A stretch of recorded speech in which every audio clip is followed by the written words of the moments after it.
Caríssimos irmãos de Ideal Espírita, amigos que nos visitam nessa oportunidade, emprestando-nos o carinho de suas presenças, a todos o nosso melhor agradecimento e que Jesus nos abençoe em mais essa oportunidade. Queremos agradecer inicialmente aos rapazes, ao Diogo, com o seu trabalho maravilhoso com violino, e os amigos com violão, que na ausência temporária do coral, fizeram o trabalho de harmonização do ambiente. E a música sempre é um lenitivo extraordinário. A música é um canal extraordinário para a harmonização do ambiente. De tal sorte que, mesmo já tendo sido preparado esse ambiente para o nosso trabalho, pela espiritualidade, a música sempre auxilia a dar um aspecto sublimado ao local onde nós buscamos realizar o nosso trabalho. E hoje nós recebemos a incumbência, pela escala de trabalho, para fazer uma reflexão sobre o capítulo 1 do Evangelho segundo o Espiritismo. Não vim destruir a lei, mas que não vim destruir a lei? Sim, é uma frase dita por Jesus, os apontamentos de um de seus apóstolos, e que ele falou exatamente para que todos compreendessem que não veio destruir a lei, veio tão somente fazer com que se desse cumprimento, numa época em que todos já conheciam as leis, mas ainda não vivenciavam essas leis. Muito bem, mas vamos, antes, fazer um retrocesso aqui, uma reflexão acerca de situações que nós entendemos necessárias como preâmbulo para nós discorrermos um pouco mais sobre o capítulo 1 do Evangelho segundo o Espiritismo. Não vim destruir a lei. Se nós observarmos com atenção, esse é o primeiro capítulo do Evangelho segundo o Espiritismo. E ele nos dá uma dimensão daquilo que Jesus veio. Se ele veio, que lei é essa que ele se refere? Ele se refere não às leis civis criadas, aquelas leis mutáveis. Ele se refere a um conjunto de leis, mas leis voltadas para o sentimento das pessoas. Leis que dizem respeito à questão do amor ao próximo, à questão de determinadas situações. Essas leis que ele se refere são leis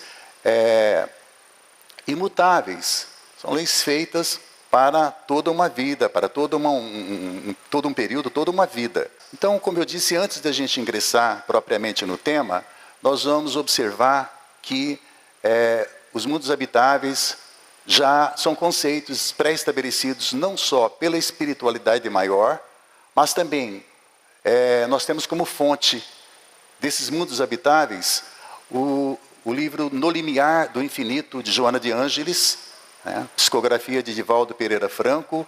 Nós temos também Santo Agostinho, que está inserido no capítulo 3º, item 2º do Evangelho segundo o Espiritismo, em Instruções aos Espíritos, e em vários outros compêndios que falam dos mundos habitáveis.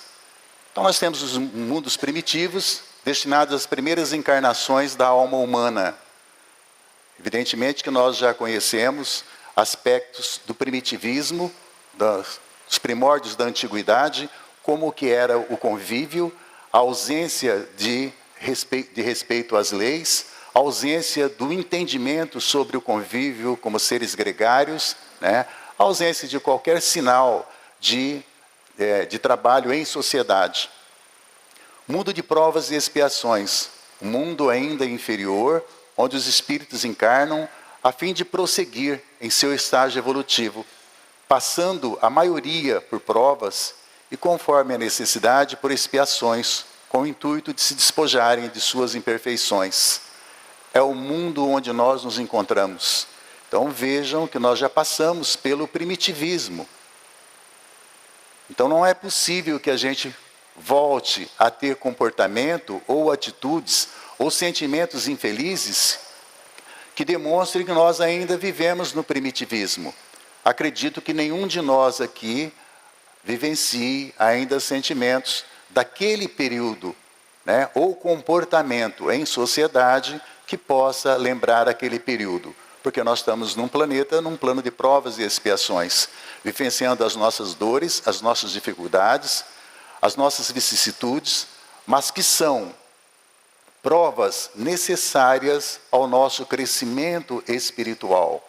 E quando nós falamos em crescimento, quando nós falamos em lei de evolução, em momento algum nós nos referimos àquilo que nos preocupa muito, o materialismo, que ainda bloqueia a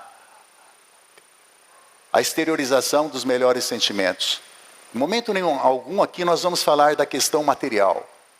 Nós só tratamos das questões espirituais, só tratamos daquilo que Jesus nos ensinou e que nos leva, pela lei de evolução, a obter a verdadeira riqueza, a riqueza espiritual. E nós, também, ainda em relação ao mundo primitivo, nós temos a mencionar, ou melhor, o mundo de provas e expiações, que também, além dessas fontes que nós citamos, Joana de Ângeles, no compêndio No Limiar do Infinito, o trabalho da espiritualidade superior, que sempre nos dá informações a respeito desses mundos, nós temos também, em 1971, num programa chamado Pinga Fogo, Chico Xavier participou duas vezes. E na segunda entrevista que ele concedeu a um repórter chamado Saulo Gomes, em 1971, repito, ele foi questionado quando é que nós passaríamos do mundo de provas e expiações para um mundo de regeneração, já que é um avanço. E ele, sem pestanejar, ele respondeu que é bem possível que nós estejamos no mundo de regeneração por volta de 2057. Se observarmos a resposta de Chico Xavier naquela oportunidade, nós vamos sentir que ele se referiu a 200 anos após a edição do Livro dos Espíritos, que ocorreu em 1857.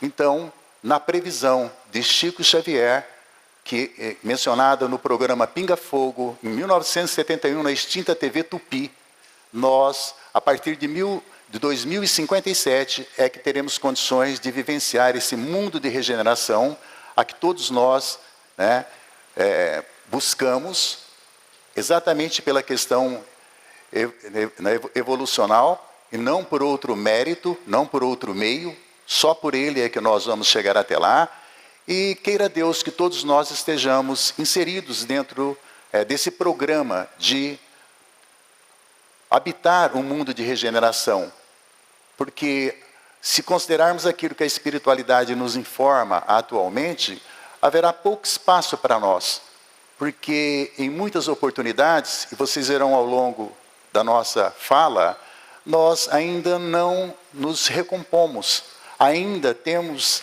alguns aspectos do primitivismo, alguma conduta ainda inadequada, fora dos padrões que o Cristo nos ensinou, de tal sorte que haverá sim uma dificuldade para muitos de nós para nos transportar ou para merecer um terceiro plano, esse mundo de regeneração, né, onde há a aurora da felicidade. Ainda tem de suportar provas, porém sem as pungentes angústias da expiação. Os espíritos aurem novas forças, repousando das fadigas e das lutas, né, e da luta. Nós percebemos que ainda não é um mundo ditoso ou mundo de felicidade. Ainda é um mundo da carne. Ainda é um mundo em que nós poderemos estar ainda nos despreendendo do materialismo que hoje nos cerca. Mas será que nós conseguiremos ultrapassar essa barreira, né? Ultrapassar esse mundo de provas e expiações e chegar por mérito ao mundo de regeneração? Por isso que a reflexão fica para todos nós, para que nós possamos levar para casa, né, o que nós temos feito acerca dos ensinamentos do Mestre Jesus, de que maneira nós temos nos comportado em relação aos sentimentos que nós esposamos, quais são os sentimentos que nós conseguimos externar no dia a dia, de que maneira nós adquirimos ou amealhamos a riqueza que o Pai nos confere, a riqueza do Espírito, né? E ele já disse que tudo aquilo que nós amealhamos no campo da riqueza é exatamente aquilo que nós fazemos pelo nosso semelhante. E aí a gente começa a recordar que são tantas as frases do Mestre Jesus, né? Toda vez que fizeres algo a algum desses pequeninos, é a mim que o fazeis. E nós sabemos que esses pequeninos não se refere tão somente às crianças, né? Se refere a toda pessoa que passa pelo crivo da dor e do sofrimento, que necessitando de alguma forma da nossa presença, do nosso abraço, da nossa participação, está ali à nossa espera. E essas criaturas estão próximas de nós todos os dias. Nós que nos desviamos deles, nós que passamos por eles com indiferença. Isso é comum, é só observar atentamente a nossa conduta no dia a dia. Então, é bom que a gente saiba que nós temos que realizar essa caminhada para chegar a um mundo de regeneração. Posteriormente, um mundo ditosos ou felizes, onde o bem sobrepuja o mal, né? E depois um mundo celeste ou divino, habitação de espíritos depurados, onde exclusivamente reina o bem. Essa é a lei da evolução, é isso que Joana de Ângeles nos conta, é isso que a espiritualidade nos traz constantemente, nos fornecendo elementos para que a gente possa saber qual a trajetória nossa e que nós possamos planejar a nossa caminhada e possamos utilizar a inteligência e, sobretudo, utilizar os sentimentos que o Mestre Jesus nos passou, sentimentos esses necessários para que nós possamos caminhar nessa evolução.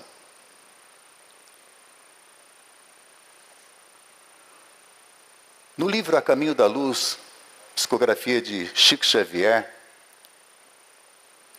de Emmanuel, na psicografia do Chico, ele nos fala claramente que o comando e as rédeas de todos os planetas do sistema solar está nas mãos dos espíritos puros. E esses espíritos puros, dentre eles, está o Mestre Jesus. Sempre o Mestre Jesus esteve entre esses espíritos puros. Então, é bom que nós saibamos que nunca estamos sozinhos em lugar algum. Seja quando estamos aqui, quando estamos em casa, quando estamos no trânsito, no trabalho, nunca estamos a sós. Também as instituições, qualquer que seja ela, os agrupamentos sociais, nunca estão sós. Nunca. Sempre existe algumas criaturas do plano espiritual, de alguma forma ligadas. E essa ligação se dá exatamente de acordo com a nossa vibração. Se vibramos bons pensamentos, bons sentimentos, a ligação é com amigos também que vibram nesse mesmo diapasão. Se a nossa conduta é uma conduta inadequada, se estamos, de repente, por alguma razão, envolvidos com bebida alcoólica e outra, também estamos cercados de companheiros menos felizes, que se comprazem com a nossa conduta, porque também eles se alimentaram, se energizaram daquele alimento, da bebida alcoólica.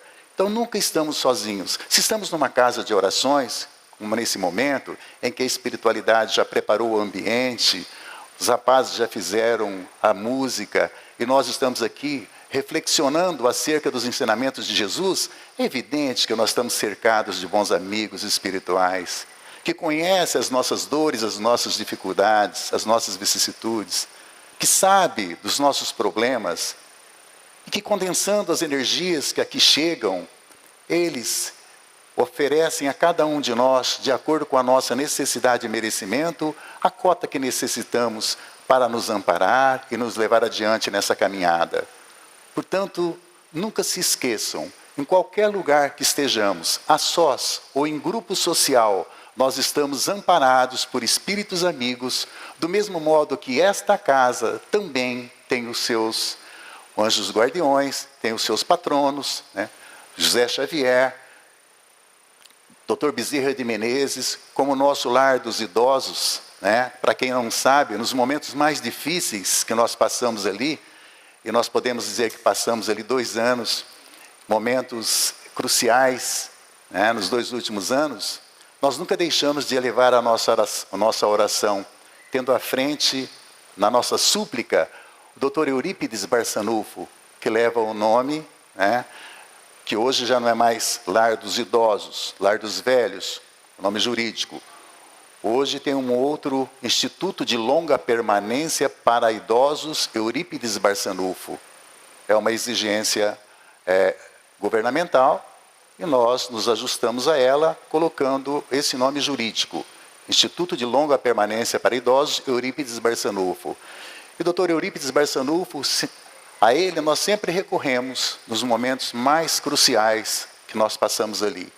Fosse na relação empregatícia com algum trabalhador, fosse nas dores de algum idoso, né? Fosse naqueles momentos em que na madrugada é preciso socorrer, levar para o hospital o idoso, fosse na constatação de que, por razões que nós desconhecemos, os idosos, a maioria deles não tem ninguém, né? Não tem nenhum familiar, evidentemente que deve ter, do ponto de vista consanguíneo, né? Mas nós não o encontramos e precisamos dar a ele toda a dignidade, seja em relação ao dia a dia, seja no momento da sua transformação no túmulo, no momento em que é velado e no momento em que é sepultado. E ali eles têm sim essa dignidade, mas é preciso que haja um esforço de parte de todos nós. Por isso que sempre falamos que ali, no Lar dos Idosos, está um grande laboratório para a prática dos ensinamentos cristãos. Aqueles que tiverem interesse em fazer progressos na senda, né, evolutiva, em relação aos valores do coração, aos valores do sentimento, que procurem o Lar dos Idosos, que se ofereçam. E não é só o lar que nós temos como oportunidade de prática, né, dos estudos que nós recebemos aqui. Temos a Casa da Sopa, onde se oferece sopa todos os dias a quem dela necessita. Temos o Mercatudo, onde são vendidas mercadorias, e mercadorias que são doadas. Essas mercadorias vendidas a preço simbólico depois é revertida em favor do Lar dos Idosos, onde um grupo de senhoras se revezam todos os dias vendendo aquelas roupas, né, a preço bem baratinho. Né? Nós temos ali as costureiras do amor, umas 30 senhoras que trabalham 2 vezes por semana, tecidos. Tem aquele grupo também que faz enxoval para bebê. E há pouco tempo que eu descobri que o único local onde se faz enxoval para bebê gratuitamente é ali, ao lado da creche Irmã Sheila, né?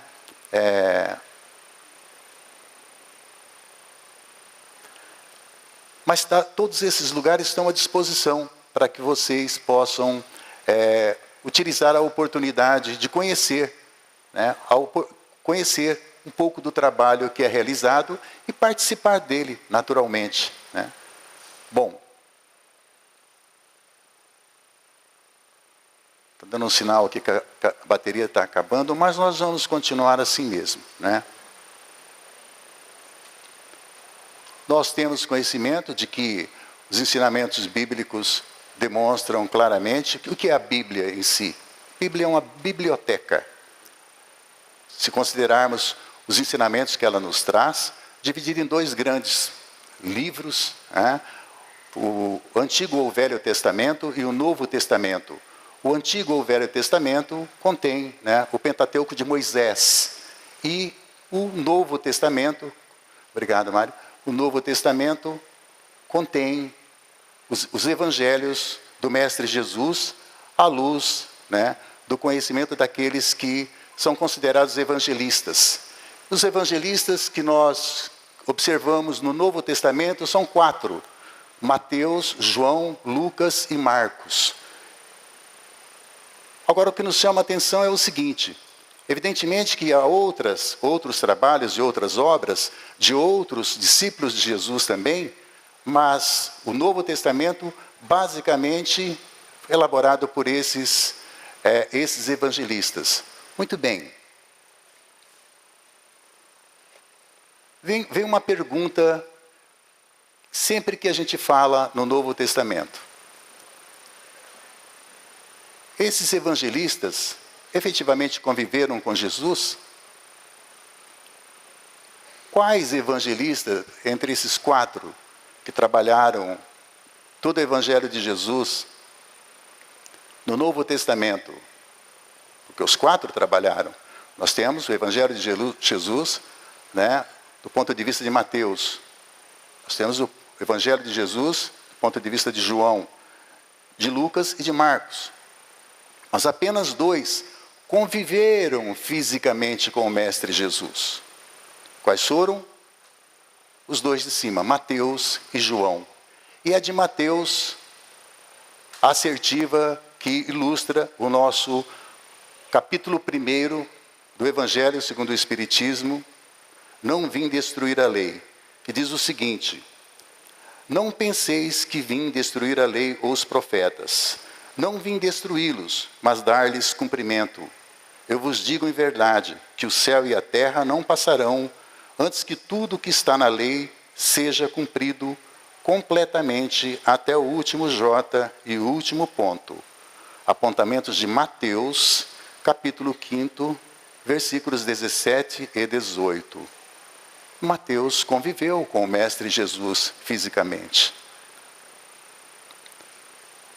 Muito bem. E observando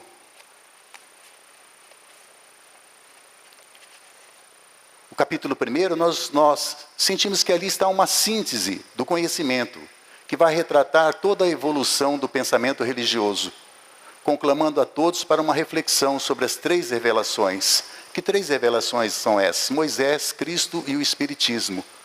As 3 grandes revelações. E a primeira revelação, Moisés. Mas quem foi Moisés? Nós vamos rever um pouco da história. Vamos observar que Moisés, uma criatura escolhida pela espiritualidade. Espíritos superiores, espíritos puros, dentre eles Jesus, para realizar toda a transferência, a mudança do povo hebreu, né, do Egito para a terra prometida. Porque o povo hebreu vivia sob o jugo dos egípcios. Mais de 40 anos, e eles estavam, e era necessário que que alguém fosse direcionado para conduzir o povo hebreu até a terra prometida, até Canaã. E Moisés foi essa pessoa escolhida. E quem era Moisés? Moisés viveu 1.300 anos antes de Cristo. Muito bem. Os seus pais, na época, observaram que, naquele reinado, o faraó Ramsés II determinara que todas as crianças do sexo masculino fossem mortas pelas parteiras. Por quê? Ramsés II tinha receio de que o povo organizado, o povo crescesse de tal forma e se organizasse, e isso poderia colocar em risco o seu reinado, como acontece até hoje. Né? Os governantes muitas vezes desejam que o povo esteja um pouco alheio, um pouco fora do compasso daquilo que acontece, né, em palácio, que acontece nas entrelinhas, digamos, do governo, para que eles possam trabalhar mais sossegadamente. Né? Naquela época não era diferente. Ramsés II tinha receio de que o povo pudesse se organizar e determinou que fossem mortas todas as crianças do sexo masculino. Né? E deu ordem às parteiras. Né? Então, mas Moisés, cuidado pelos pais, né, durante alguns meses eles conseguiram segurar Moisés, colocando numa casa, noutra. Passado esse período, já não era possível mais segurar Moisés ali. Os soldados estavam próximos e eles resolveram entregar nas mãos de Deus. E colocaram Moisés num cestinho, nós já conhecemos a história, né, no mar. E esse cestinho foi levando Moisés, e por incrível que pareça, Moisés foi resgatado pela filha do faraó Ramsés II. Termutz recolheu aquela criança e levou para o palácio. E deu a ela o nome de Moisés, que significa salvo das águas. Muito bem, mas era preciso que houvesse uma mãe que pudesse amamentar aquela criança. E Miriam, irmã de Moisés, era amiga de Termutes e consegue convencê-la para que uma mãe de leite possa adentrar o palácio e, com isso, amamentar Moisés. E dessa forma, Miriam consegue com que a própria mãe de Moisés adentre o palácio e passe a dar a ele toda a alimentação necessária. E Moisés recebe ali tudo aquilo que necessita. Hebreu, sim, recebeu toda a educação do povo do Egito, mas não perdeu o seu vínculo com a sua origem hebraica. Sua mãe lhe ensinou todos os passos e tudo aquilo que acontecera com o povo hebreu. Então, Moisés, passado algum tempo, recebe, por via mediúnica, a incumbência de conduzir esse povo até a terra prometida. E ele não tem muita experiência nisso, mas foi a pessoa escolhida. Ele se recolhe, jejua por mais de 40 dias, que era um hábito que se tinha quando se recebia uma grande missão, uma forma de depurar o corpo de todo o mal existente para se preparar para essa missão. E Moisés se preparou. E assim ele consegue retirar ali do jugo egípcio, centenas de companheiros e vai deserto afora conduzindo esse pessoal. E percebe durante essa trajetória que o povo hebreu não tinha a menor condição do convívio em sociedade. Totalmente fora de qualquer padrão social, eles eram brutos, eles não tinham conhecimento algum de normas, de regramentos de conduta, para que todos pudessem ser conduzidos. Então havia muita briga, havia muita dissensão, e alguns até se rebelavam contra Moisés, dizendo, pelo menos lá no Egito, nós tínhamos a água, nós tínhamos o pão, nós tínhamos a comida, e aqui, o que temos? E essa rebelião começou a tomar vulto. Foi quando Moisés recebe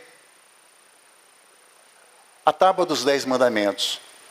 No Monte Sinai, ele recebe por via mediúnica também, a tábua dos 10 mandamentos que nós já conhecemos. Amar a Deus sobre todas as coisas, amar ao próximo como a si mesmo, não roubar, não matar, enfim, ele recebe esses 10 mandamentos. E ele passa a aplicar esses mandamentos como regramento de conduta para todo aquele povo hebreu rumo à terra prometida.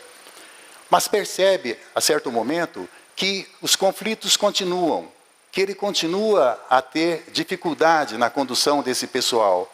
E aí ele não vê outra alternativa, senão colocar as primeiras leis civis de que se tem conhecimento na humanidade.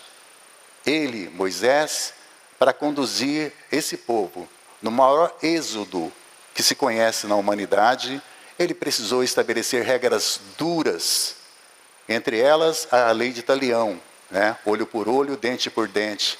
Então qualquer pessoa que fosse pega de maneira irregular era penalizada. Se roubando, podia ter as mãos amputadas. Se de alguma forma prejudicando alguém,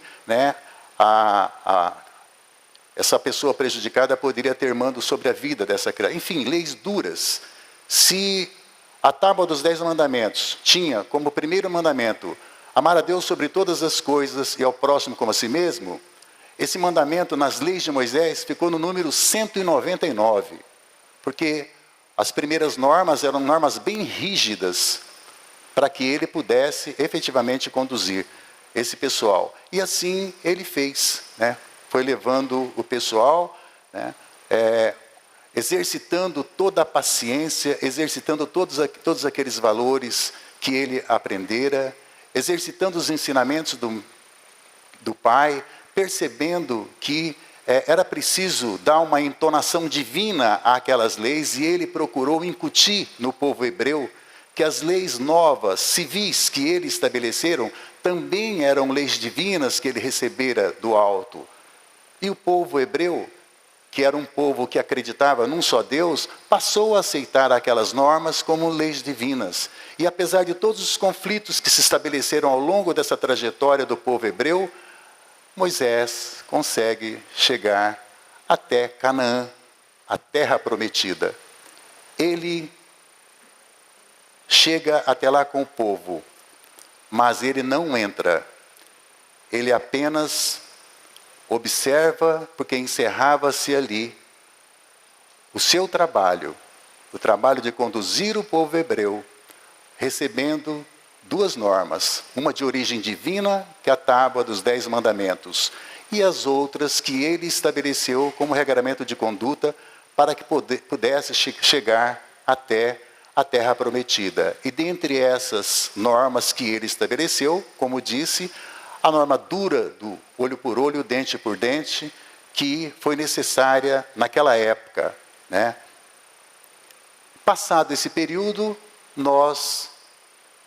a espiritualidade é maior, espíritos puros, dentre os quais Jesus, estabelece que é o momento de Jesus descer até o planeta. Descer, se despir, vamos dizer assim, de toda a sua sublimação e vir habitar entre nós para nos passar os ensinamentos. E Jesus vem para nos ensinar que é preciso amar o próximo como a si mesmo. Ele vem para nos ensinar não para destruir as leis, mas para dar eficácia às leis. Porque elas, embora conhecidas, elas não eram totalmente colocadas em prática. E Jesus vem exatamente para isso, para ensinar que não só é preciso amar o próximo, não roubar, mas não roubar a esperança também, não roubar a dignidade das pessoas, né? Se os sentimentos que precisamos externar são os melhores sentimentos do coração, é preciso fazer esses sentimentos despertarem em nós, principalmente o sentimento do amor e o sentimento do perdão, que passados mais de 2000 anos nós ainda não conseguimos de forma alguma dar sequência a eles, né? Então ele vem nos relembrar os ensinos desde os primórdios, passando pela tábua dos 10 mandamentos, né? Vem nos dizer que não vige mais a lei de Italião. Onde a lei de Italião dizia que a mulher adúltera seria apedrejada, ele vem e diz, não, ela não será apedrejada, que atire a primeira pedra aquele que nunca pecou.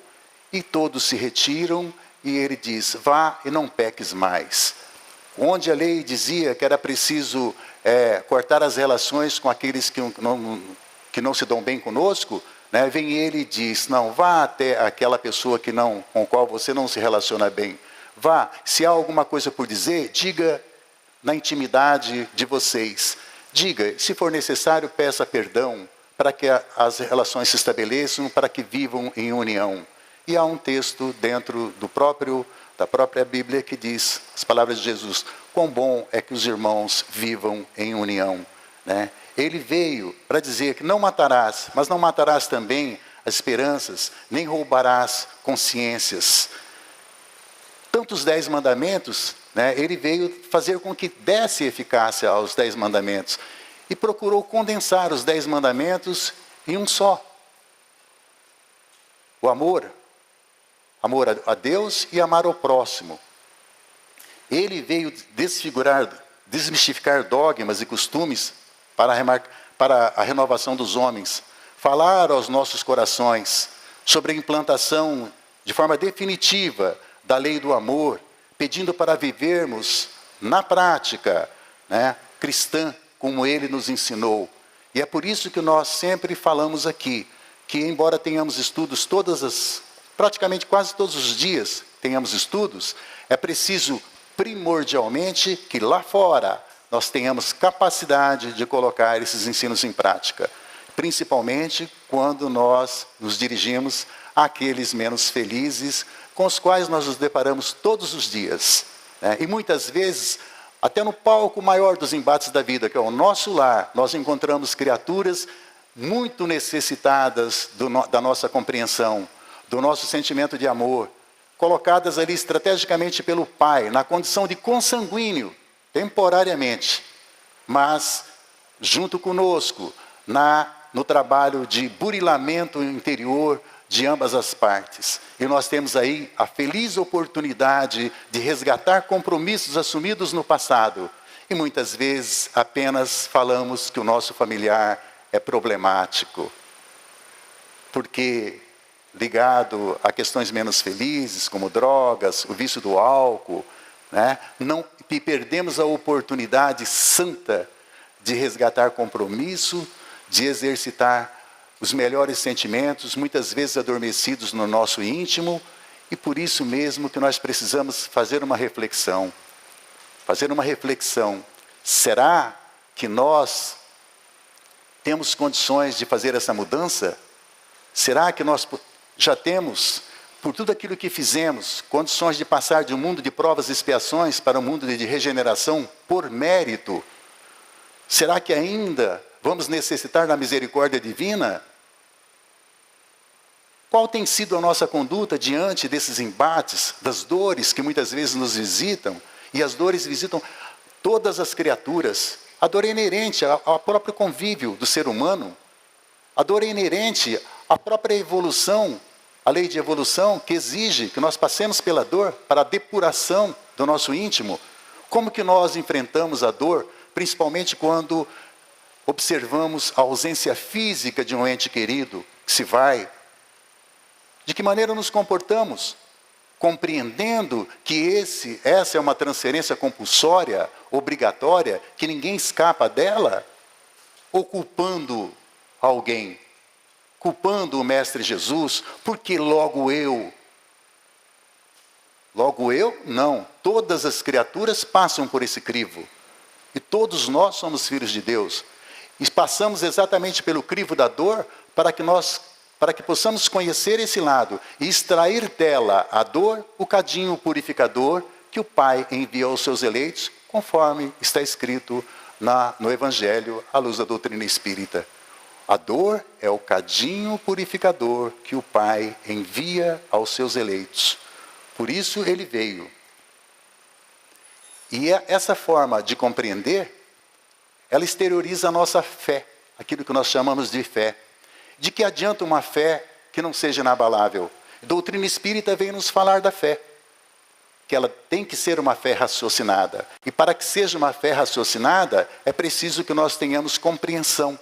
Por isso que o convite ao estudo está sempre em aberto, para que conhecendo a fé, nós possamos ter, conhecendo os ensinamentos do Mestre, à luz da doutrina espírita, nós possamos ter uma fé inabalável, uma fé capaz de mover montanhas.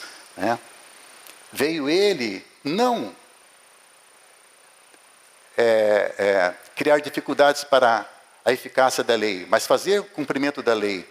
Veio ele estabelecer a caridade, dizer que a caridade é a alavanca da transformação. Todas as vezes que nós praticamos a caridade em relação às criaturas que nos cercam, nós estamos nos aproximando do Mestre Jesus. Todas as vezes que nós participamos de um agrupamento social e nesse agrupamento, nós ofertamos o melhor que podemos para que haja um estágio vibratório adequado, para que se crie um ambiente espiritualizante, nós, de alguma forma, estamos externando o desejo da presença de Deus naquele grupo. Agora, todas as vezes que nós participamos de conversas infelizes, de falar mal da vida alheia, naturalmente que nós também fazemos um contato estreito com irmãos menos felizes que vibram nesse mesmo diapasão, e naturalmente a tendência é nós aprofundarmos cada vez mais nesse mar de lama, já que o pensamento todo pensamento ele acaba criando, ele tem as suas origens, e essas origens acabam se integrando aos tecidos sutis de nossas almas, pensamentos infelizes, ou os pensamentos felizes. E se são infelizes os pensamentos, eles se agregam aos tecidos de nossa alma, criando aquilo que nós chamamos de doença. De repente estamos doentes e não sabemos por quê. Dê uma olhada no pretérito, dê uma olhada para trás, para ver o que aconteceu. Como tem sido o padrão vibratório, como temos utilizado a inteligência em relação às criaturas que nos cercam. Por isso que é necessário a observação atenta, observar com atenção por onde caminham os nossos pensamentos. São pensamentos saudáveis? São pensamentos bons? Ou são pensamentos malévolos, que nutrem e alimentam tendências menos felizes, sentimentos que não são aqueles ensinados pelo Mestre Jesus? olha o principal, que ele condensou todos os 10 mandamentos. Amar a Deus sobre todas as coisas e o próximo como a ti mesmo. Ele veio dizer que nós precisamos utilizar 2 asas. A razão para que nós possamos observar com atenção de que forma nós estamos vendo o mundo, utilizando a razão e o coração que dá à razão o pêndulo necessário, porque só a razão prevalecendo, nós podemos enveredar pelo campo da legalidade, vamos dizer assim, e exigir coisas absurdas. Mas se nós colocarmos na interpretação da razão, né, o coração, não o coração órgão físico, o coração sentimento, nós vamos dar um equilíbrio às forças da razão. E aí nós vamos sim nos assemelhar ao Cristo, exercitando os melhores valores cristãos. Cabe a cada um de nós, nos momentos que nós fizermos reflexão, utilizar a razão e o coração, para que haja o equilíbrio na definição das nossas atitudes e das nossas resoluções. Jesus veio nos ensinar isso, razão e coração. Ele veio resumir as leis de Deus numa só, amar a Deus sobre todas as coisas. Por isso que na questão 625, já para encerrar, na questão 625 do Livro dos Espíritos, lá está uma questão. Qual o tipo mais perfeito que Deus nos colocou como guia e modelo? Questão 625 do Livro dos Espíritos. Qual o guia que Deus nos colocou como perfeição para todos nós? E uma palavrinha simples na resposta da espiritualidade maior, guiados pelo Espírito da Verdade. Apenas uma palavrinha com 5 letras. Jesus. Jesus é o guia e modelo de todos nós. Se nós queremos aceitá-lo, é preciso observar que nós precisamos externar os seus ensinamentos no dia a dia. Se nós queremos vivenciar os ensinos do Cristo, é preciso que nós entendamos, vez por todas, que não adianta a gente entra ano, sai ano, fazer promessas e ficar no campo das promessas. O que está na esquina, continua na esquina. Os malfeitores continuam fazendo o trabalho errado. A polícia continua prendendo. A justiça continua julgando. Né? E nós? A mudança vai acontecer. Essa transformação de que nos pede o Evangelho vai acontecer se nós tivermos capacidade para isso. Se nós não tivermos capacidade para realizar essa metamorfose, essa alteração, essa transformação, nós vamos continuar aí capengando, né? Sempre com lamúrias para todos os lados, achando que nós somos espezinhados e que as dores só vêm para nós, que não vêm para o vizinho. Aliás, o vizinho está sempre melhor que a gente, né? Vizinho da direita, da esquerda, outro sentimento que nós devemos, né, extirpar do nosso coração. O vizinho compra um carro novo, nós já ficamos bicudo. É preciso ter consciência de que se o vizinho da direita está bem, o da esquerda está bem, eu sofro a influência de estar no meio. E a tendência é eu receber os fluidos positivos também. E trabalhar para que eu possa também desfrutar daquilo que o mundo atual nos oferece em tecnologia, todos sabedores de que a certo momento esse material todo nos será retirado das mãos, porque não nos pertence, somos meros depositários. Por isso, não vim destruir a lei, pelo contrário, o Mestre Jesus veio para dar cumprimento à lei, veio para reforçar os 10 mandamentos, veio para dizer que essas leis são leis imutáveis, valerão por todos os tempos para toda a humanidade, enquanto a lei dos homens aqui são leis que se alteram ao sabor do interesse desse ou daquele governante ou de grupos, e nós sentimos isso na pele. As leis de Deus são imutáveis, jamais se alterarão. E aí a base dessa lei, da lei maior, é o amor. Amor ao próximo, amar a Deus e amor ao próximo. Quem conseguir realizar esse trabalho, com certeza, estará sendo um instrumento de amor e de paz, né? E ele disse, eu vos digo que em verdade, o céu e a terra não passará até que essa lei seja perfeitamente cumprida até o último ponto, para cada um de nós. Pela lei de evolução, todos nós estamos sujeitos a ela. Alguns ficam pelo caminho, outros vêm e buscam, outros seguem de maneira mais célere. Mas todos nós teremos que cumprir essa lei de evolução para que um dia nós possamos figurar à direita do Pai.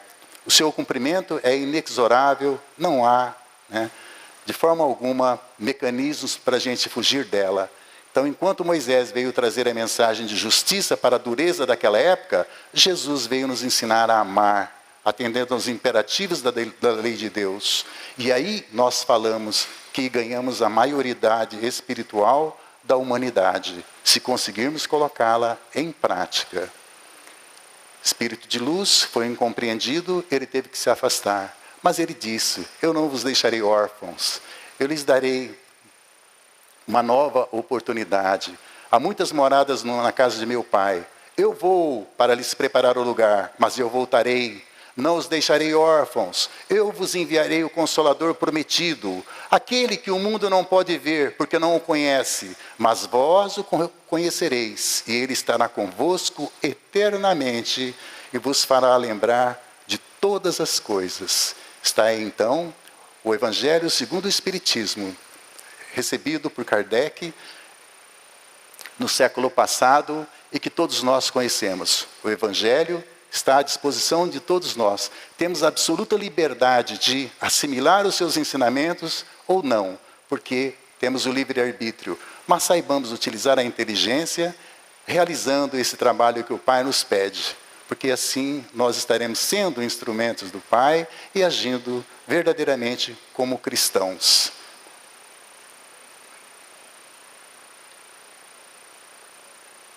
Então podemos resumir tudo na primeira revelação de Moisés com a lei divina e a lei mosaica, uma ideia de justiça divina. A segunda revelação com Jesus, que veio trazer pelo exemplo a mensagem do amor incondicional. E a terceira revelação, o Espiritismo, que veio trazer para nós o Consolador prometido por Jesus. O Espiritismo está aí, nós somos uma parcelinha dele, a nossa casa está à disposição para os seus ensinos, de maneira que amanhã ou depois, quando fizermos a nossa transferência para a pátria de origem, de onde viemos e para onde vamos, nós possamos levar todo o manancial de conhecimento e de riqueza que nós amealhamos aqui nesse plano. E a riqueza, nós já sabemos, não é nada material, é tudo espiritual. É tudo aquilo que nós ganhamos no campo da realização, do trabalho, no amor ao próximo, na prática da caridade e das boas inclinações do coração. Que cada um de nós possa levar para casa essa reflexão e ali, junto com a família, fazer uma espécie de maturação sobre esses ensinos, para que nós possamos, amanhã ou depois, quando chamados ao crivo do túmulo, nós possamos nos apresentar ao Pai e adquirir uma morada adequada, né, à nossa evolução, não por misericórdia, mas por mérito. Que Jesus nos abençoe e faça de cada um de nós instrumento de amor e de paz. Que assim seja.